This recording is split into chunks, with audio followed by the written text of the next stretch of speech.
My name is Delphine. I was 38 years old when my husband of 11 years sat me down in the den on a Sunday afternoon, shoes still on, keys still in his hand, and told me I sounded cheap. He didn't finish the word. He got as far as the cheech, heard it out loud, and traded it for something with better manners.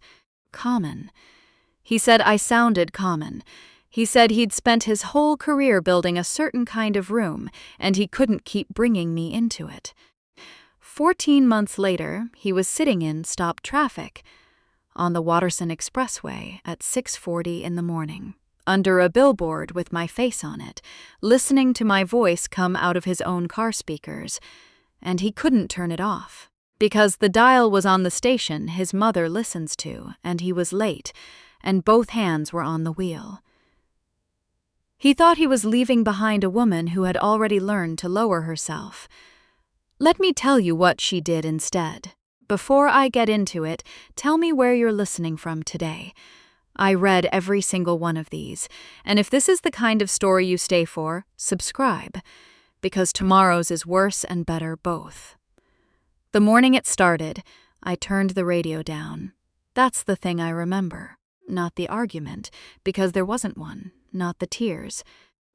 I was standing at the counter with a mug in my hand and the kitchen radio going, some woman on the public station talking about tobacco barns and the men who used to build them, and I heard Grant's car in the driveway, and my hand went to the dial before my brain caught up. Turned it down to a mumble, set the mug in the sink, straightened my face. I'd been doing that for 11 years. I didn't know I'd been doing it.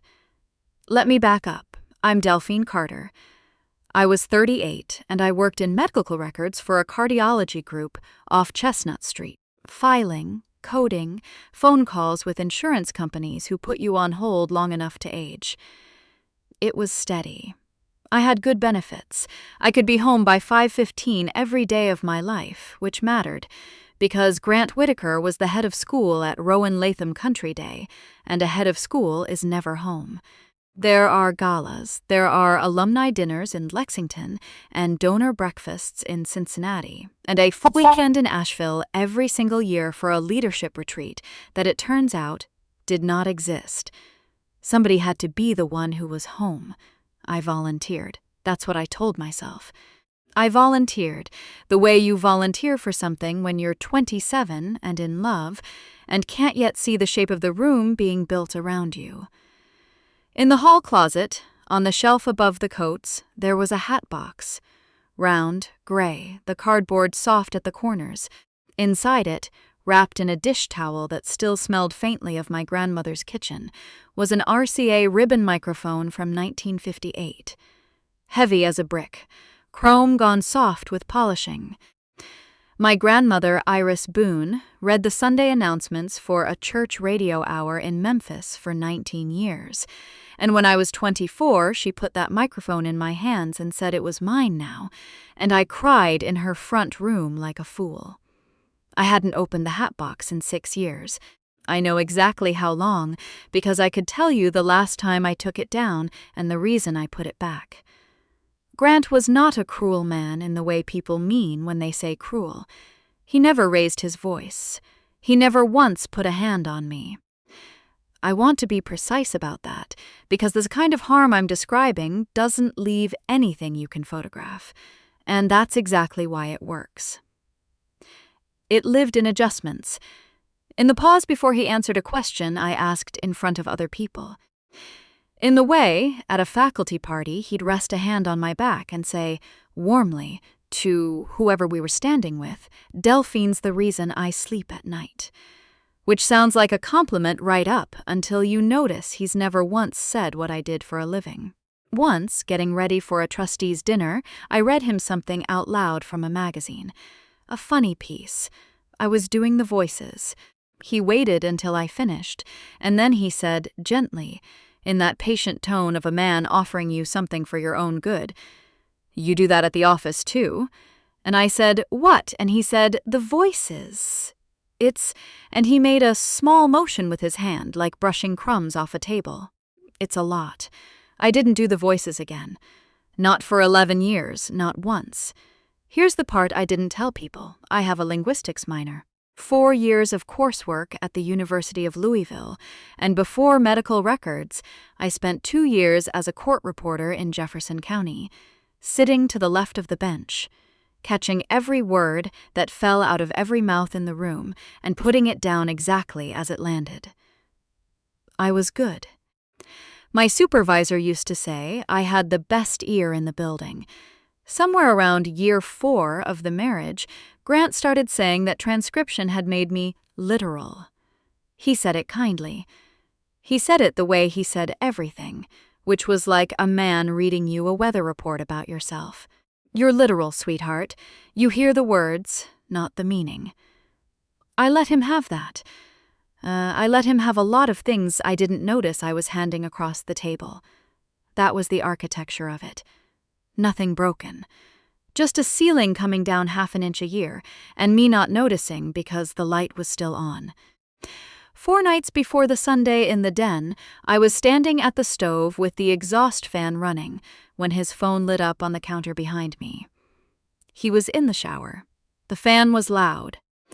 I turned around because the room got brighter, that's all, and the screen was still awake, and the message was long enough to read across 4 feet of countertop. She's never going to fight you. That's the whole point of her. Come back tonight. The name at the top was Camille. I didn't pick it up. I want you to understand that. I didn't touch that phone. I turned off the burner. I dried my hands on the towel hanging from the oven door, the yellow one with the scorch mark I'd been meaning to throw out for 2 years, and I took a photograph of his screen with my own phone. Whole message. Timestamp visible, the little battery icon in the corner.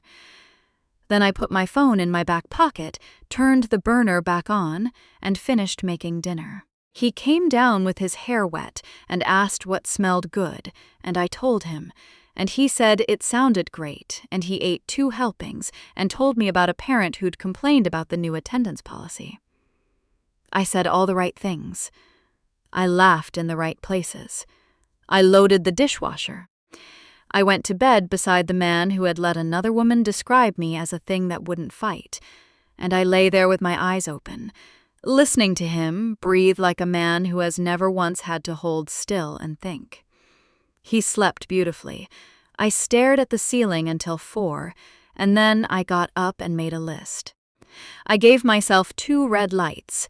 That was the arrangement I made with myself, sitting on the edge of the tub at 4:30 in the morning so the sound wouldn't carry.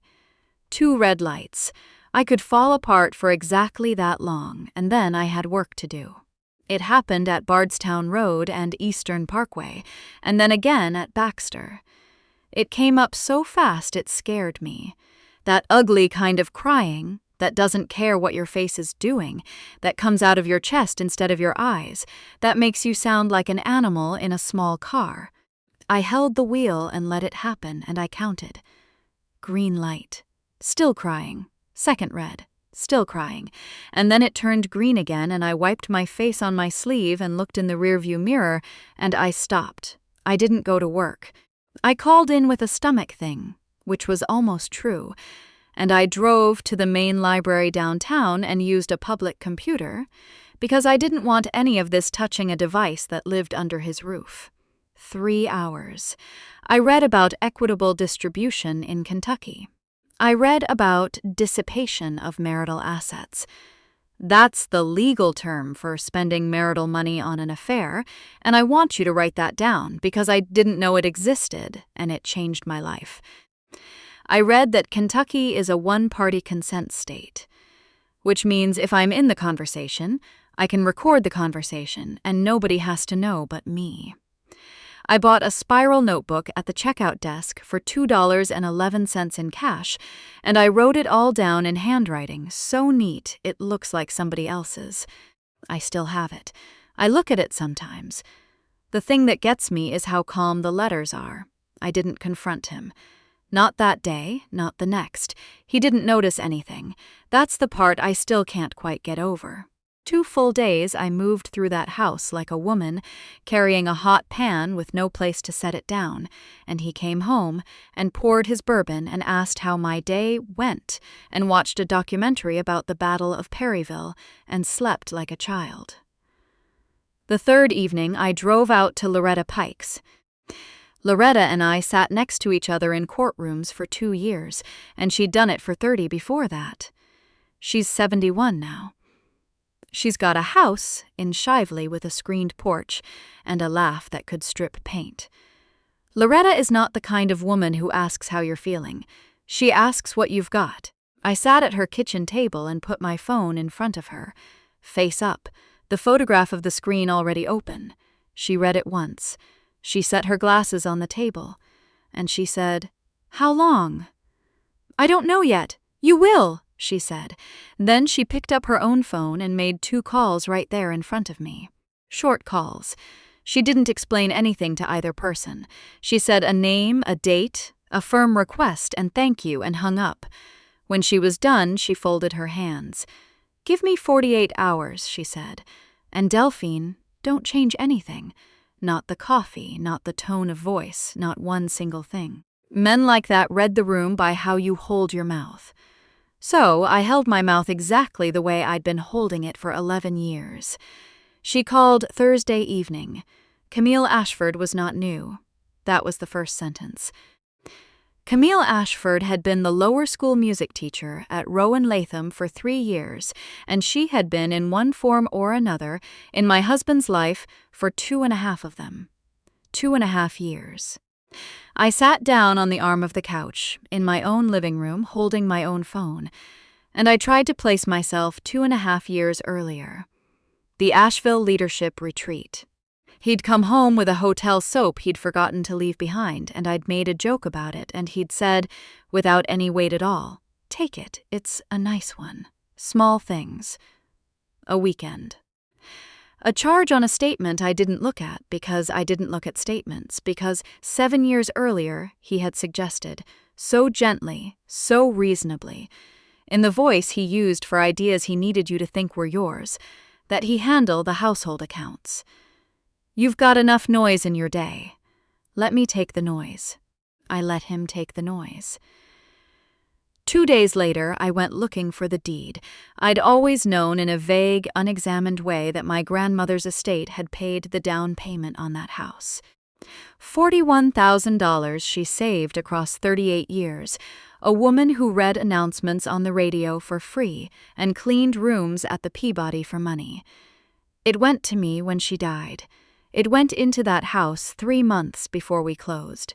What I had never once thought about, never had to, because Grant handled the paperwork, because that was the arrangement, was whose name was actually on the deed. 20 minutes on the Jefferson County Clerk's website, and 1 phone call to confirm. Mine, only mine, never his. He had signed nothing. In 11 years, the man who managed our money, who filed our taxes, who told me that transcription had made me literal, had never once thought to check the deed on the house he slept in. That was the night I understood something about him that I have never fully said out loud. Grant didn't take my money because he needed it. He took the managing of it. He wanted the noise, because a woman who never looks at a statement never notices a pattern, and a woman who has been told she's bad at meaning will not trust herself when the meaning is right in front of her. I booked a consultation with a divorce attorney. I printed everything I could still access. I put it all in a Manila folder along with the photograph of his phone and Loretta's typed summary, and on the tab I wrote 1 word. I've never told anybody what it was. Then I put the folder in the bottom of my grandmother's hat box, underneath the microphone, and I put the hat box back on the shelf above the coats, where Grant had not looked in 6 years and was not going to start. He came home at 4:50 on a Sunday. I need you to understand why that matters. Grant did not come home at 4:50 on a Sunday. Grant came home at 7, at 8, sometimes with a reason. 4:50 meant he had scheduled it. 4:50 meant he'd been somewhere first. somewhere with a shower and a mirror, and had driven over to his own house like a man arriving for a meeting he'd called. I heard the key. I stayed in the kitchen an extra second, listening to him move through the front of the house. Keys in the dish. Coat on the hook, not thrown. That particular careful way he sat down on furniture. I came out because not coming out would have told him something. He was on the edge of the leather chair with his elbows on his knees, hands folded, wearing the gray quarter zip I'd given him for Christmas. Shoes still on. Keys still in his left hand, which is a thing I noticed and filed away and understood only much later. He wanted to be able to leave. "Sit down, Dell," he said. "I need to say some things, and I need you to let me get through them." I sat. He was unhappy. That was the opening. He'd been unhappy for some time, which is a phrase built to sound honest, without committing to a date. He said we'd become different people. He said he'd tried to bring me along, and I hadn't wanted to come. Then he said, "You know how you sound at those dinners." "How do I sound, Dell? How do I sound, Grant?"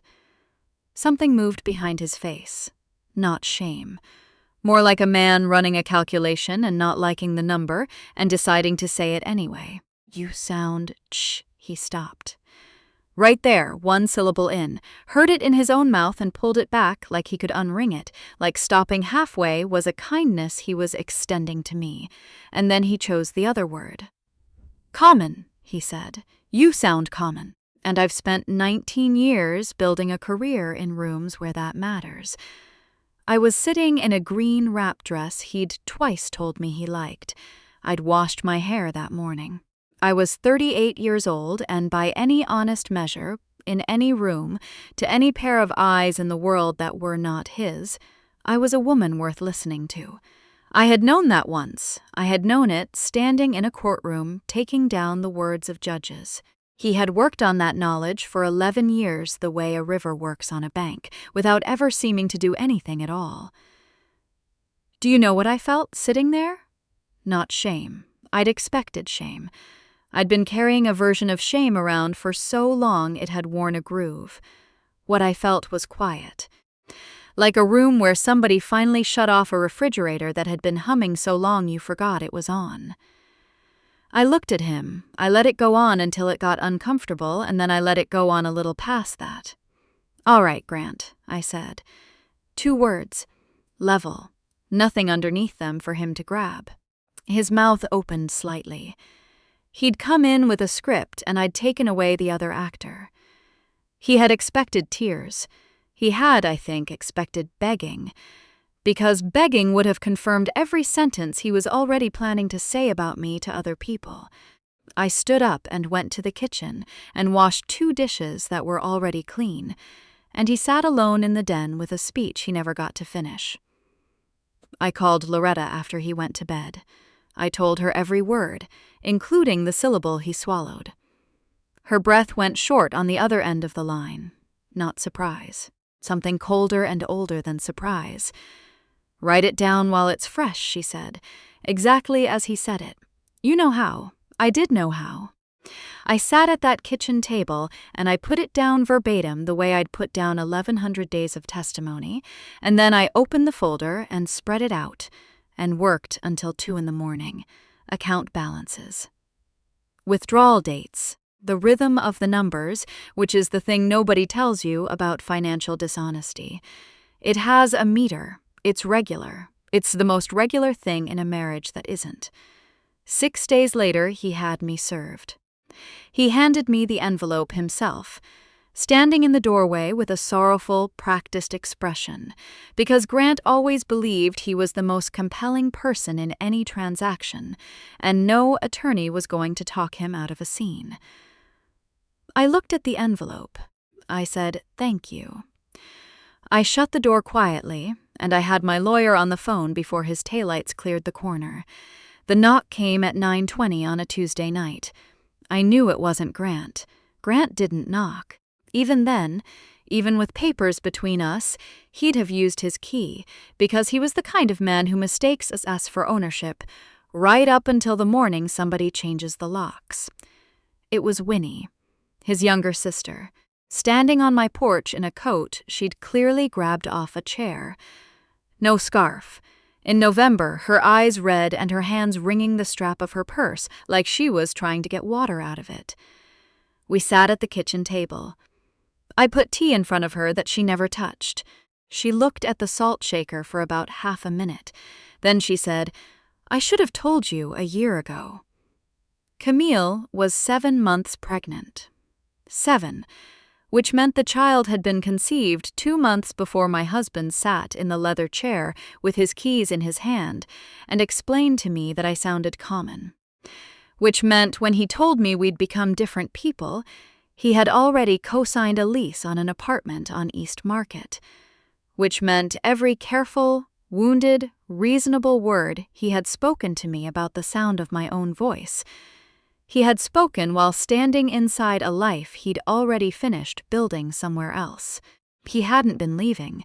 He'd been making sure that when he left, there wouldn't be enough of me left standing to come after him. Winnie's voice broke twice. She kept apologizing. She said she'd spent a year trying to think of a way to tell me that wouldn't detonate the whole family, and then the family detonated anyway. And here she was, too late, on my porch in November with no scarf. You ever hear something that doesn't surprise you and still lands like a fist in the sternum? Some part of me had already run the arithmetic, the precision of it, the patience. You don't take a person apart that carefully by accident. That takes a plan and a calendar. I put my hand over hers on the table. "You're here now," I said. She drank the tea. After she left, I sat in the dark with my grandmother. Not literally. Iris Boone died in 2009. But I sat there, and I could smell her kitchen, which smelled like nutmeg and coffee and the inside of a hymnal, and I could hear the way she'd stop me halfway through a sentence when I was a girl and say, "Say it again, baby. And this time say it like you mean to be heard." She'd read announcements on the radio for 19 years. Births, deaths, the church picnic, the bus schedule to the state fair. She had a voice you could set a table by. And when she got tired of a room, she used to say the thing I'd forgotten I knew. "Don't you ever lower your voice so a man can hear himself think." I had lowered it for 11 years. Every time I heard tires in the driveway. I sat in that kitchen a long while, and then I got up and went to the hall closet and stood there with my hand on the door and didn't open it. Not that night. I wasn't ready, but I stood there. 2 weeks later, working through the last carton of files my attorney had asked me to pull, I found a folder I almost skipped. It was old email, printed out. Grant printed everything. He had a thing about paper.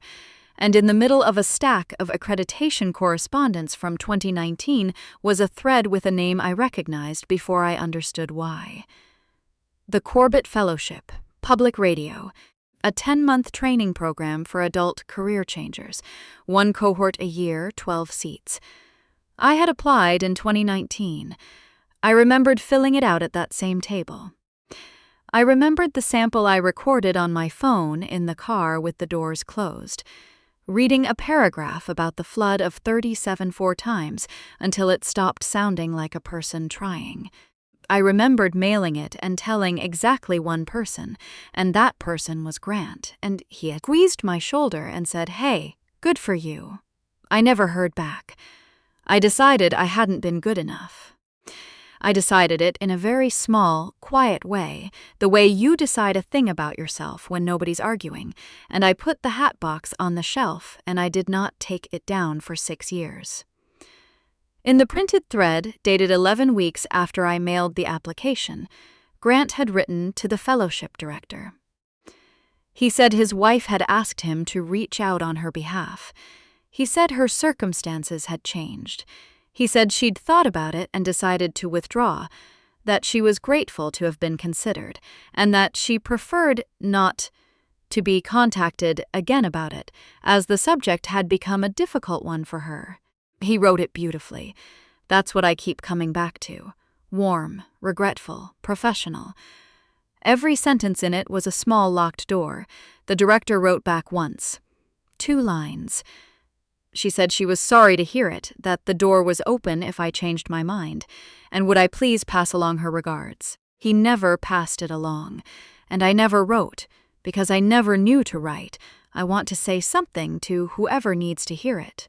I had grieved that application for 6 years, privately at 2 a.m, with the particular ache of a woman who misses a version of herself she cannot explain to anyone, including herself.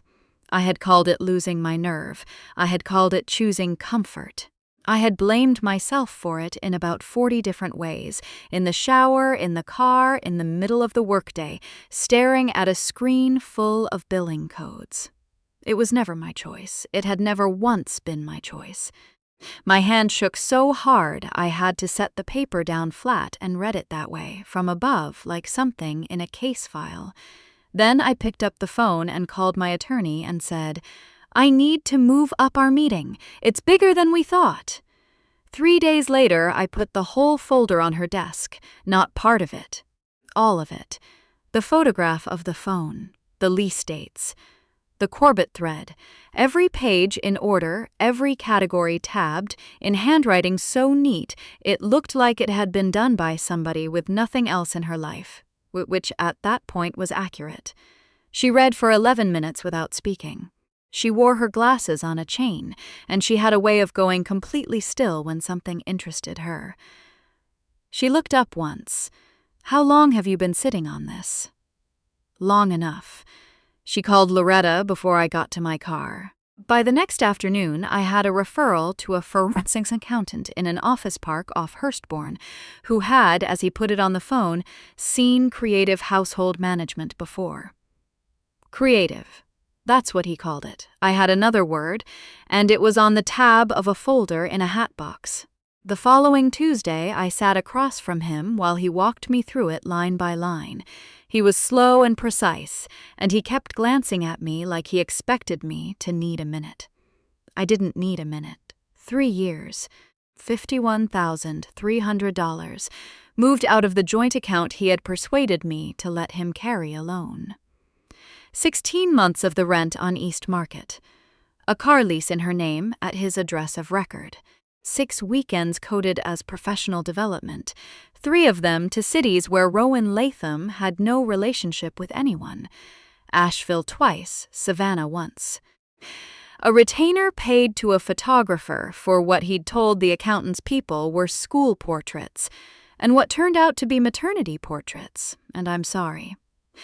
But I laughed out loud in that office.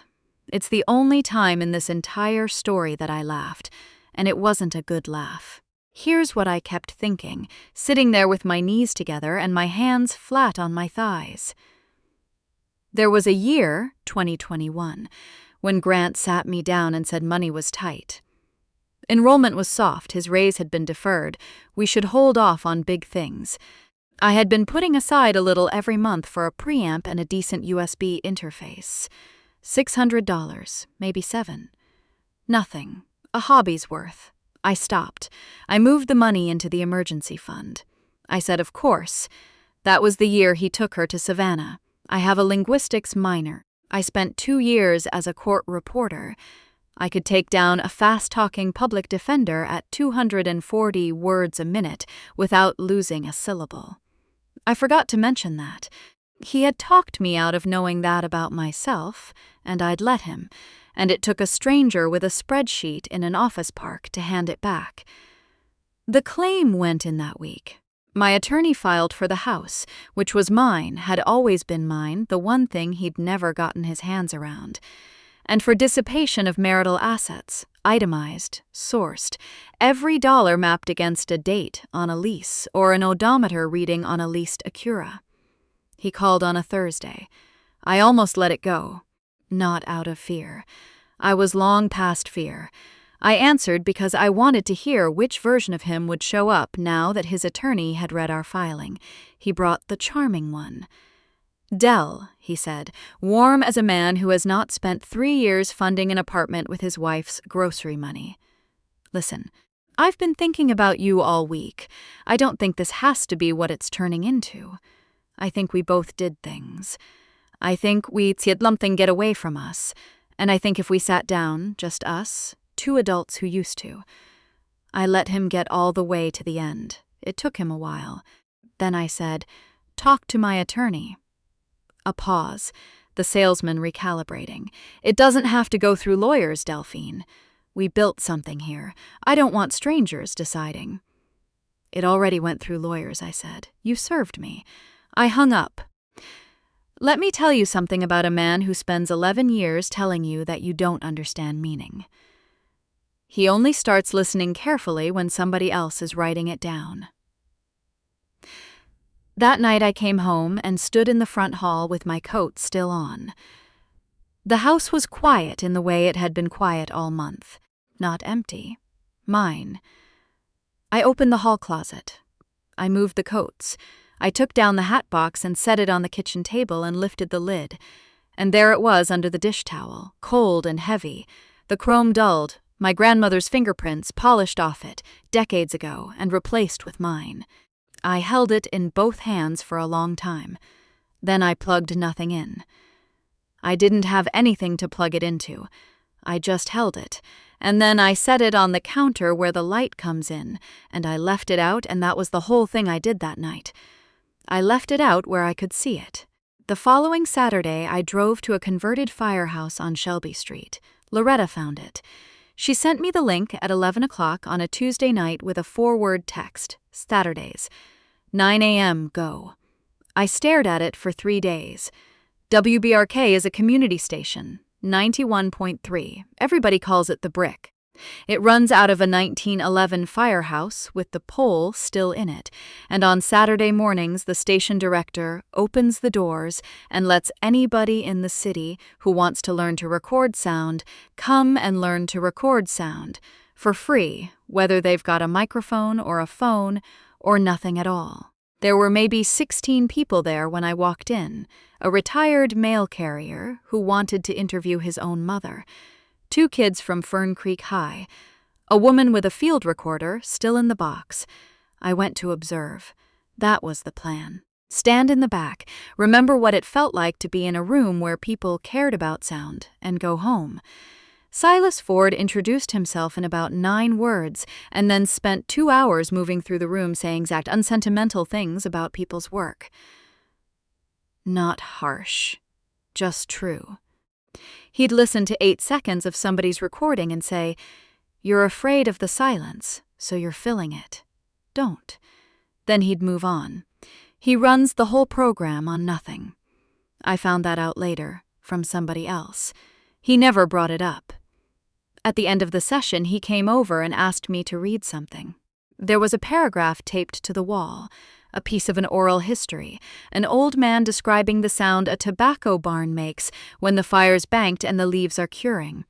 I read it once, quietly, not doing anything. Silas didn't say anything for a second. Then he said, "You've done this." I said, "A long time ago I took down other people's for a living." He nodded, said nothing else, and walked away. I went back the next Saturday and the one after. The 4th Saturday he told me about the series. Oral histories, women over 35, people who'd lost something in the middle of their lives and rebuilt around the whole. 12 interviews. He had the tape. What he didn't have was a narrator, the voice between the interviews, the one that carries you across. He asked if I'd read for it. I said no. The next Saturday he asked again. He'd brought the tape. He played me 90 seconds of a woman in Owensboro talking about her sister, and I had to look at the ceiling. I said no. 2 weeks later, he left a printed brief on the table in front of me, no ceremony, and went back to his workbench. Timeline. Budget, which was almost nothing. Intended placement, which was ambitious in a way that embarrassed me on his behalf. I read it in my car. I brought it home. I left it on the counter next to the microphone, and I looked at it every morning for 11 days while the coffee brewed. The 4th time, he didn't bring anything. He put both hands on the table. "I'm not asking because your voice is pretty," he said. "Pretty voices are cheap, and they're all over this business, and most of them are performing. I'm asking because you don't perform. Somebody trained that out of you, or life did, and I don't care which. It's a technical observation, not a compliment, and I don't ask people 4 times. He turned around and started coiling a cable. I said, "Okay." We recorded across 3 Saturdays in a closet lined with moving blankets, and I want to tell you what it was like, because I've tried to explain it to people since and I always get it wrong. Silas gave me almost no direction. He never said warmer or smile through it, or any of the things people say when they're managing you. He'd say, take the breath before the sentence, not in the middle of it. He'd say, you just told me you knew what that meant. Don't tell me. Say it and let me figure it out. About 40 minutes into the second Saturday, I stopped thinking about the divorce. That's all. That's the whole thing. There was no swelling music. I was sitting on a folding chair in a closet with a microphone 6 inches from my mouth, reading a sentence about a woman in Owensboro, and I was not lowering my voice for anybody, and I was not holding my face the way a woman holds her face when she's been informed of how she sounds. I was just there, in my own throat, for the first time in longer than I could honestly account for. My grandmother used to make me stand in the doorway of her kitchen and read the announcements to her while she rolled out pie dough, so she could hear whether I'd learned anything that week. Buttermilk pie. More nutmeg than seems right. She never measured a thing in her life. Silas called it at just under 2 hours. I said thank you. I drove home.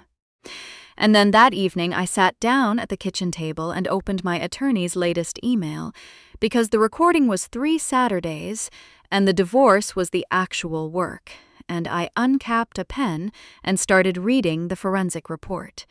He showed up on a Tuesday in December, 7:14 in the evening.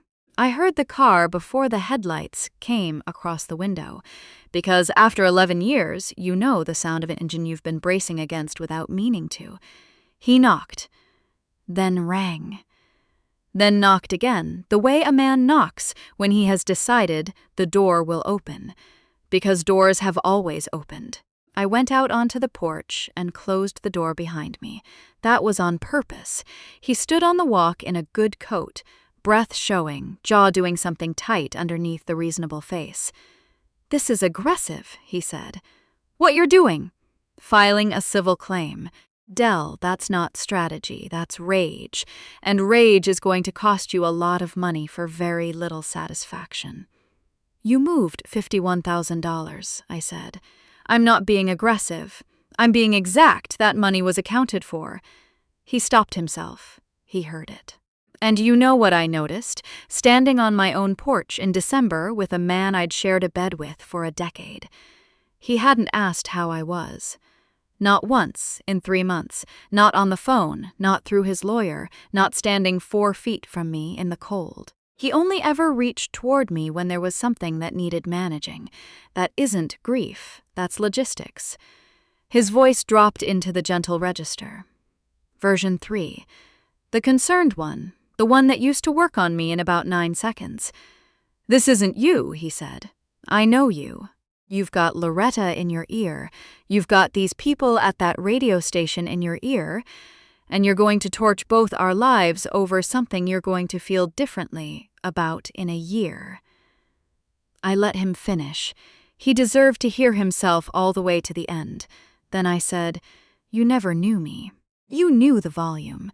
I went inside and turned the deadbolt. Then I made my grandmother's buttermilk pie at 8 o'clock at night, no recipe written anywhere in the world, just what her hands taught mine. More nutmeg than seems right. She always said the trick was patience with the oven and not baking angry. I'd always thought that was a saying. It isn't. You can taste it. The house smelled like nutmeg until midnight. I stood at the counter and let it. 9 months after we recorded, Silas called on a Wednesday morning. The series had been picked up. Not a local run. A national distributor had taken all 12, and the flagship station here would air it in morning drive, 6:40, all 12 Fridays.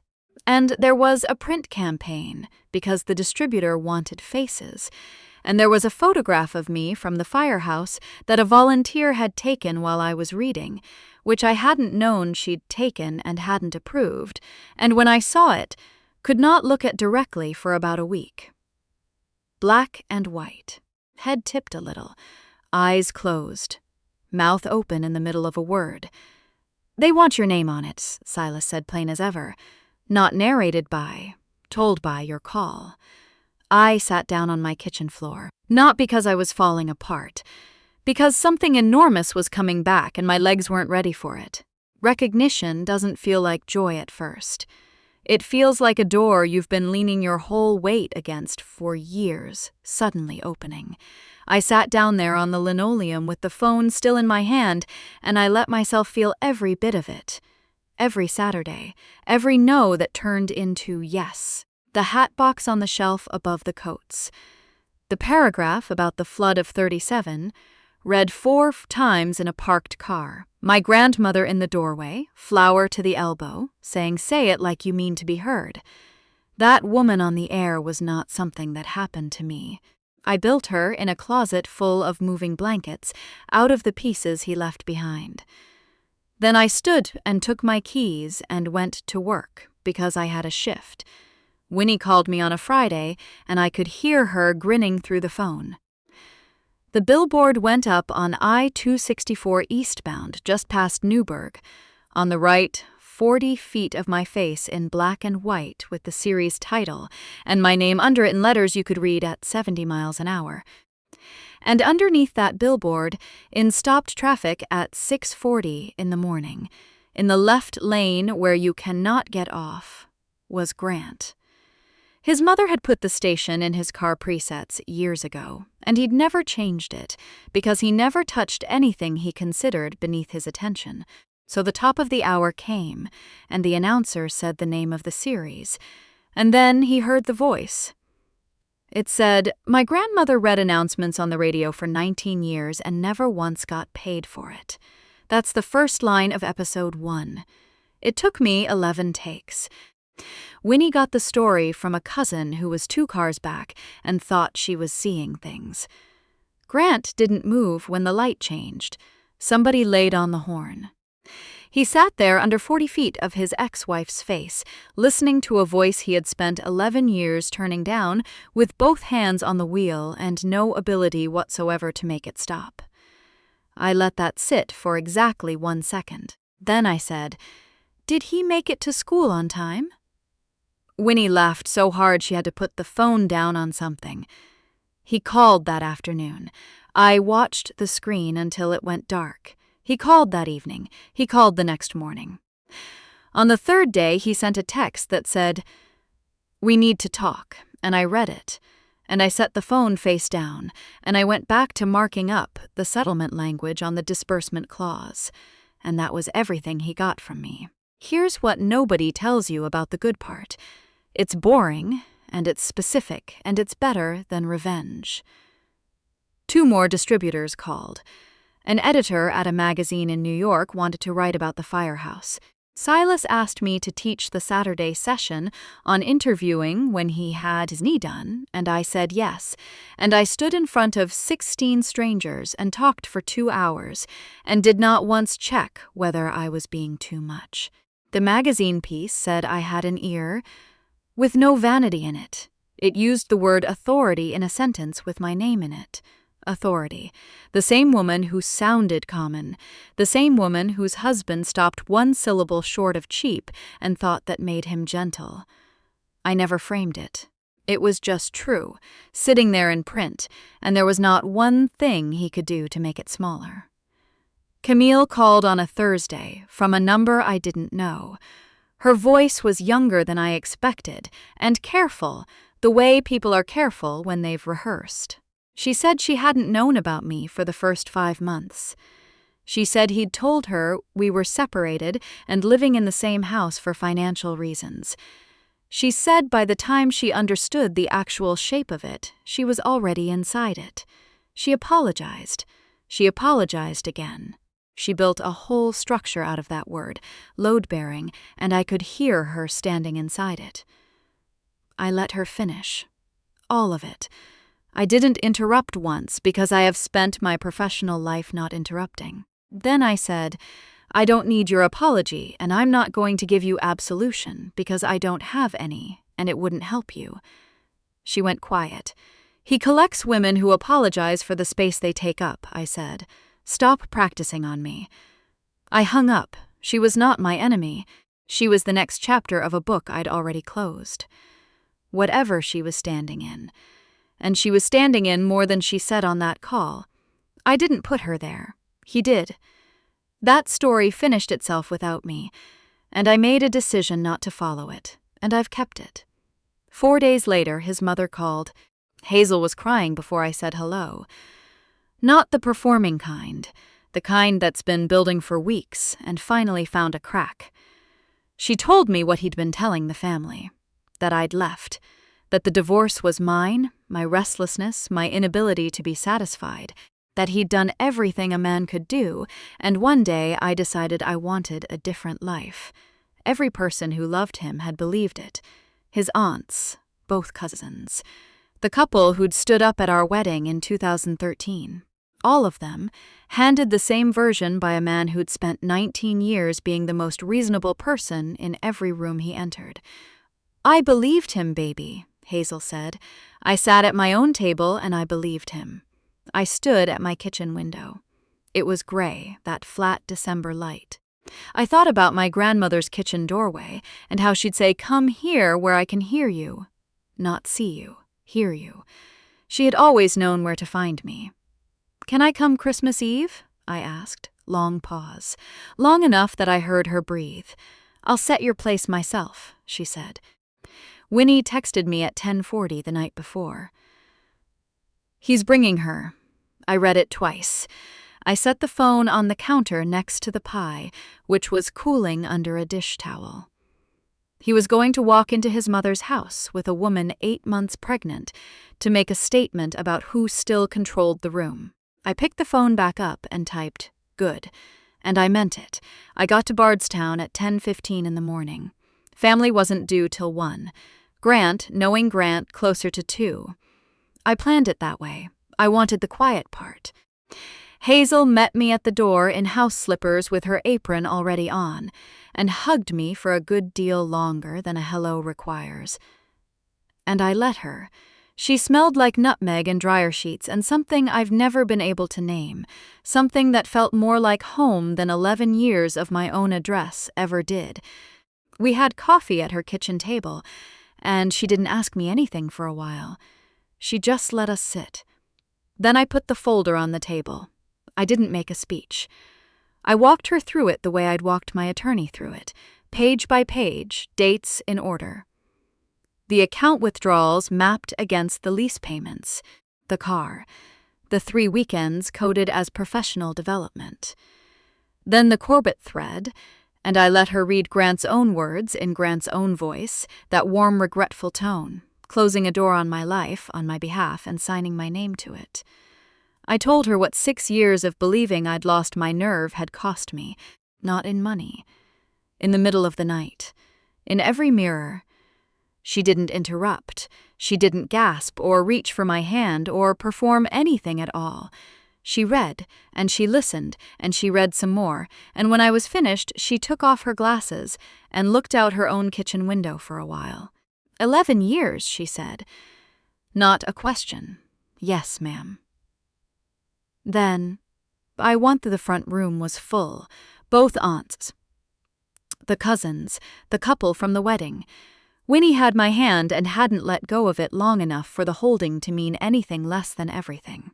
I was at the head of the table when he came through the door with Camille beside him, coat open, and I watched him do the thing he always did, which was arrive somewhere as though he had already won it. He stopped when he saw me. His eyes went around the table, family seated. His mother standing in the kitchen doorway with her hands folded in front of her apron. Me at the head, with a closed folder in front of me and nothing whatsoever on my face for him to work with. Hazel said, "Delphine has something to say." Grant said, "She's not my wife." I said, "Sit down, Grant." He sat. And here's what I noticed. He never looked at Camille, not once the whole time. He looked at me, then at the folder, then at his mother. Camille stood by the door with her coat half off, reading the room the way you read a room when you're measuring the distance to the exit. I spoke for 9 minutes. I know because I'd practiced it in my kitchen, and it came out to 9 every time. I covered the accounts, I covered the dates, I covered the lease on Eastmarket, and the month it was signed. I covered the Corbett emails and read 2 sentences of his letter out loud in his own words, and I did not do a voice, and I did not need to. I did not raise my voice one time. I set each fact down in that room and let it stand up on its own. Before I got to the last page, I stopped and looked at his aunts, because they were the ones who'd sent me the Christmas card every year with a little note in the corner. "I'm not doing this to humiliate him," I said. "He can do that himself, and he has. I'm doing it because for 8 months, every person at this table has been carrying around a story about me that isn't true, and none of you chose it. You were handed it. You deserve the record." He tried twice. The first time he said, "You don't have to do this," and his mother said, "Let her finish." The second time he started with, "This isn't fair," and Hazel said, "Grant, 1 word." And he stopped, because in the end that's all it ever took, and I had never once known that. Camille left around minute 6. I heard the front door close, quiet and careful, like she was trying not to disturb the room she was walking out of. I didn't stop. I didn't watch her go. When I finished, he looked at the table. Then at me. "This is revenge," he said, low, tight. "No," I said. "This is the record. You just never thought I'd read it back." I left the folder on the table. I picked up my grandmother's pie dish, the heavy one with the chip in the rim that I've carried into every kitchen I've ever had. Then I went around that room and said goodbye to each person by name. His Aunt Rosemary, his cousin Wendell, the couple from the wedding, who both stood up. I thanked them for having me, and I meant it. I hugged Winnie last, and she held on, and so did I. Then I walked out the front door into the cold and sat in my car for 1 minute with my hands loose in my lap, not shaking, and I was not sad, and I was not anything I needed to recover from. I backed out of the driveway. I didn't check the mirror. 14 months is a long time. It's also nothing. That's the part nobody warns you about rebuilding. It doesn't feel like building while you're doing it. It just feels like Tuesday, and then another Tuesday. And then one morning you're sitting at your own desk, with coffee and light coming across the floor at a particular angle, and you understand that every single thing in the room is there because you put it there. The desk is in the corner where his office used to be. Solid oak. I bought it with money I earned reading out loud. Behind me on the wall, framed and lit, are 19 photographs. One, for each year, my grandmother read announcements to a congregation that never paid her a dime and never once let her sit down without saying thank you. On the boom arm in front of me is a 1958 RCA ribbon microphone, wired now to something that actually works, and every Friday morning at 6:40 this city hears whatever I said into it on Tuesday. The consequences landed the way they land when you've documented everything, which is to say quietly and completely, and with no drama at all. Rowan Latham's board reviewed the conduct provision in his contract, which is standard language that nobody expects to invoke until financial misconduct stops being theoretical. The civil claim was itemized, sourced, and mapped against every expense report he'd ever filed. They put him on administrative leave in 11 days. He resigned before the January meeting. Nobody survives a forensic accounting report and keeps a headship. Hazel didn't speak to her son for 2 months. When she finally did, Winnie told me what she said, and I have turned it over 100 times, not with satisfaction exactly. Something quieter. You didn't just step out on that woman. You turned her volume down for 11 years and told her it was for her own good. Those aren't the same sin, and the second one's worse. Yes, ma'am, it is. He called once more, about 2 months after Christmas. He didn't beg. He didn't try the warm voice, and I think that's the most respect he ever paid me. He said, "I never thought you'd use it." I said, "Use what?" There was a pause on the line, and then, very quietly, he said, "Your voice." I said, "I know." I hung up. That was the only honest sentence he said to me in 12 years, and I held it for exactly as long as it took to set the phone down on the counter. Then I went back to work. Loretta sent me a link last spring. A small item in a regional education newsletter. Grant Whitaker, formerly head of school, now listed as an admissions consultant at a firm in Lexington. No photograph, no quote, just a name and a title, sitting there in plain text like an ordinary life. I read it once and closed the tab. Winnie and I have lunch the second Thursday of every month, and it's not scheduled that formally. It just settled into that shape the way good things do when they don't have to fight anything. She laughs differently now. Easier. Like a woman who set down something heavy and forgot she'd been carrying it. We don't talk about him. We talk about her new place in Germantown, and the 12 interviews I'm cutting for the second series, and the bread they bring at our usual spot that we can never finish before the food comes.